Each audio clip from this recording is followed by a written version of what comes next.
Ẹ káalẹ́ o, gbogbo ọmọ káàrọ̀ oòjíire. June 12 ti fẹ́ẹ̀ dé tán o. Ó kù ọjọ́ mélòó kan sìn. Kí ni ọjọ́ èní? Èní ọjọ́ kẹwàá oṣù kẹfà ọdún 2022. Ọjọ́ kejìlá oṣù kẹfà tá a bá rántí June 12, 2022. À ń ṣe ìwọ́de. Torí náà ẹ darapọ̀ mọ́ wa o. Ẹ darapọ̀ mọ́ wa ní Trafalgar Square. Dédé aago méjìlá ní UK ń bí.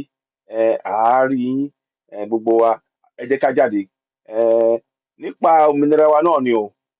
Kò ní sú wa, kò ní rẹ̀ wá. Gbogbo wa lápapọ̀ ẹ jẹ́ ká gbìyànjú ká jáde. Ká túyáyá ká túyàyà àbí bọ́n ṣe ń sọ. Ṣọ́rọ̀ mi yé yín? Ká sọ̀rọ̀ sókè, ká gbé ọ̀rọ̀ wa. Àwa gan la máa mú òmìnira wa ṣẹ. Àwa ni, kò sí ẹnìkankan. Àwa á ti gbọ́ òmìnira yìí, ó dẹ̀ ti ṣeé ṣe láti ṣe.